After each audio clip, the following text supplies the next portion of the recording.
Assalamualaikum warahmatullahi wabarakatuh. Sekarang saya akan lebih dalam lagi menjelaskan lebih rinci lagi ya soal Ashabul Kahfi, orang yang beriman di zaman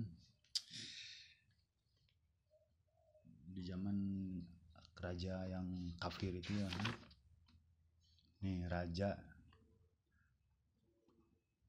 Dicyanus di zaman Raja Dicyanus yang zalim dan sombong. Dicyanus namanya. Nah, Ashabul Kahfi itu jumlahnya sedikit ya. Terus berapa lama tidurnya? Di dalam Al-Quran dijelaskan dalam surat Al-Kahf ya. Dan mereka tinggal dalam gua selama 300 tahun dan ditambah 9 tahun. Ashabul Kahfi itu. Lalu di mana guhanya? Nah, ini di sini. Dan demikian pula kami perlihatkan manusia dengan mereka ya. Dengan memperlihatkan manusia dengan mereka bahwa janji Allah benar dan bahwa kedatangan hari kiamat tidak ada keraguan padanya. Ketika mereka berselisih tentang urusan mereka, maka mereka berkata, dirikanlah sebuah bangunan di atas gua. Nih, bangunan di atas gua mereka. Tuhan mereka lebih mengetahui tentang mereka. Orang yang berkuasa atas urusan mereka berkata, kami pasti akan mendirikan sebuah rumah ibadah di atasnya. Nih.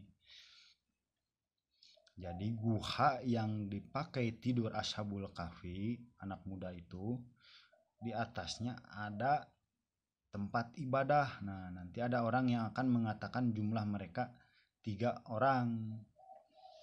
Yang keempat adalah anjingnya. Nih. Jadi ini cerita nih. Jadi ada yang bertanya kepada Rasul. Sesungguhnya mereka dapat mengetahui tempatmu nih, saya mereka akan nih.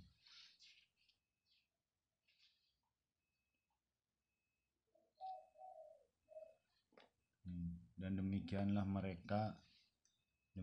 mereka membangunkan mereka agar di antara mereka saling bertanya. Salah seorang di antara mereka berkata, sudah berapa lama kamu berada di sini? Mereka menjawab, kita berada di sini sehari atau setengah hari. Berkata yang lain lagi, Tuhanmu lebih mengetahui berapa lama kamu berada di sini. Maka suruhlah salah seorang di antara kamu pergi ke kota dengan membawa uang perakmu ini, dan hendaklah dia lihat manakah makanan yang lebih baik, dan bawalah sebagian makanan itu untukmu, dan hendaklah dia berlaku lemah lembut, dan janganlah sekali-kali menceritakan hal kepada siapapun. Jadi saat dia belanja keluar, saat bangun nih, tidak menceritakan pada siapapun ya. Jadi guha yang dipakai tidur selama 300 berapa? Di dalam gua selama 300 tahun, 309 tahun itu di atasnya di dalam Quran dijelaskan itu ada tempat ibadah. Gitu. Nah, di manakah letak guha yang di atasnya tempat ibadah? Tinggal cari situ. Dalam surat ini, katakanlah Allah lebih mengetahui berapa lamanya mereka tinggal di guha miliknya.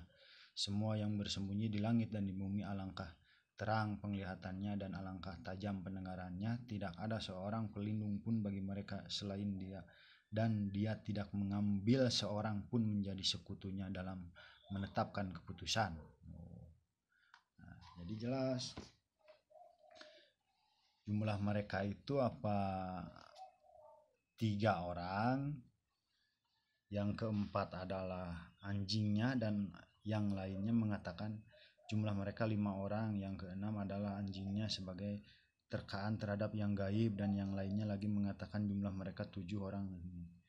Anjingnya, katakanlah Muhammad, Tuhanku lebih mengetahui jumlah mereka, tidak ada yang mengetahui bilangan mereka kecuali sedikit. Nah, jadi pemuda itu sedikit. Karena itu janganlah engkau Muhammad berbantah tentang hal mereka kecuali berbantahan lahir saja, dan jangan engkau menanyakan tentang mereka pemuda-pemuda itu kepada siapapun. Jadi artinya Rasul sendiri pun tidak dikasih tahu jumlahnya. Pemuda yang tidur di dalam gua selama 309 tahun itu tidak dikasih tahu. Rasul pun tidak dikasih tahu bagaimana dengan manusia yang lain, manusia biasa. Jadi nggak ada yang tahu. Yang jelas yang tidur di dalam gua itu jumlahnya sedikit nih, kan jumlah mereka nih sedikit, ya kan, jumlah mereka tujuan ini. Nah, Tuhanku lebih mengetahui, mereka tidak ada yang mengetahui bilangan mereka kecuali sedikit nih. Bilangan mereka kecuali sedikit. Jadi sedikit, kalau sedikit ya 4 apa 5 gitu kan. Kalau 7 agak termasuk banyak gitu. Jadi gak ada yang tahu. Kalau ada yang bilang 7 ya kan, ya itu janganlah. Jangan, pokoknya sedikit. Jadi kalau dakwah soal Islam itu harus benar-benar. Terus menafsirkan Quran juga harus benar-benar ini. Nih dalam Al-Quran jelas nih banyak. Jadi gua juga nggak akan simpang suruh, oh ini percaya gua ini tandanya ini. Nih, maka mereka berkata, dirikanlah sebuah bangunan di atas gua mereka. Tuhan mereka lebih mengetahui tentang mereka. Orang yang berkuasa atas urusan mereka berkata, kami pasti akan mendirikan sebuah rumah ibadah di atasnya nih. Janji Allah benar dan bahwa datanglah hari kiamat nih padanya. Ketika mereka berselisih tentang urusan mereka, maka mereka berkata, dirikanlah sebuah bangunan di atas gua. Di atas gua ada tempat ibadah gitu.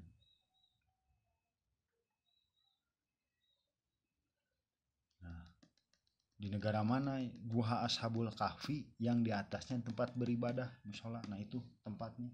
Kalau yang nggak ada berarti bukan. Ya segitu cukup mungkin dari saya. Semoga bermanfaat informasinya, tidak banyak simpang siur lagi ya.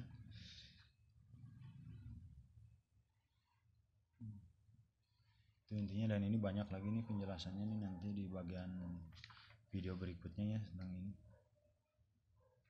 Oke, assalamualaikum warahmatullahi wabarakatuh.